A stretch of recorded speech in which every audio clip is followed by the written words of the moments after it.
joining me now, Sky News contributor Kosha Gada. Kosha, good to see you. Look, there's now reportedly pressure for Israel to reach some sort of deal with Hamas. And in my view, this absolutely cannot happen. It needs to eliminate the terror group. And I mean, even Albanese says this: Hamas cannot have a role in the future governing of Gaza. So are you concerned with how Trump is approaching this ongoing war, or do you think let's just continue to give him the benefit of the doubt and perhaps this is just another negotiating tactic? It is very concerning, Sharian. Great to be with you as always.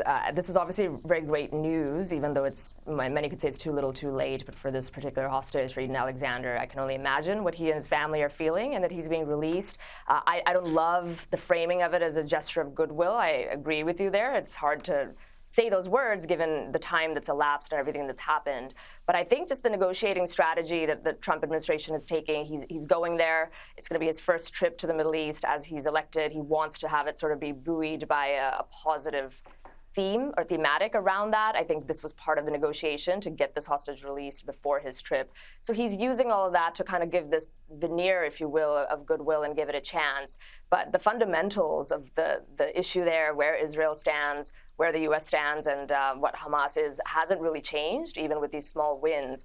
And because of that, I just find it a little bit difficult to see how the story is going to necessarily shift course. But we shall see. Only time will tell.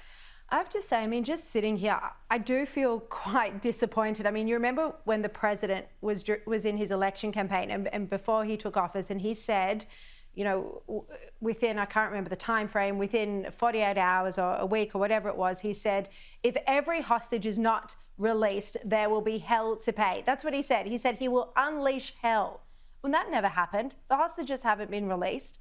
So I don't know. I do think there's an incredible disappointment here. And if you're going to make those threats as President of the United States, well, what happens when you don't follow through? You lose your authority and your credibility. Anyway, Kosha, he's meanwhile set to accept a $400 million US Boeing 747 gift from the Qatar Royal Family. And this jumbo jet may even, at least temporarily, replace Air Force One. Again, very lavish, extremely lavish gift. Should he accept this? You know, I don't love this one, I have to say. And it's a little bit off-brand for Trump because he, as an example, is the only president in history who hasn't taken the salary that he gets at something like $500,000 US. It's not a small amount of money even for somebody as rich as he is, and he does not accept that. He donates it to different causes, just as an example. So this kind of feels off-brand from that. His whole thing is that he's a self-funded billionaire and he's not beholden to anybody and he doesn't take donations from anybody, let alone from the Qataris. What they will say, the administration is saying, and the press secretary addressed this earlier today, is it's legal within whatever the rules are of accepting gifts. It's not going to him personally. It stays with the White House. It might be donated to his library later, so on and so forth. But it's not a great look. I think he's using it to show up the fact that the U.S. and Boeing have been very slow to get upgrades done on Air Force One, but all of that just doesn't make sense. And the idea of Air Force One being a Qatari plane is something that I don't think actually sits very well with even a lot of people on his base, to the extent that they're paying attention. Then on the trade deal with China, there also seems to be negotiations ongoing. US Treasury Secretary Scott Bessent has confirmed that there's going to be a 90-day pause on the tariffs. They may be decreased as well. Kosha, where's this up to? So they've just finished 2 days of negotiations in Geneva.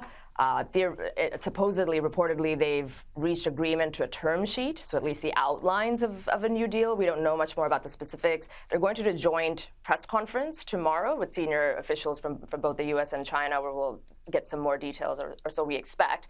So I think it's in the right direction. At least the rhetoric that's coming out from both China and the U.S. seems to be positive, that they've reached some kind of alignment. They're finding common ground. Neither country, biggest trading partners in the world, want to live in a world where there's 150% plus tariffs. It doesn't make sense in the long term, but it was definitely a negotiating tactic to try and recalibrate the trade deficits, and it looks like some headway has been made, and we should learn more tomorrow.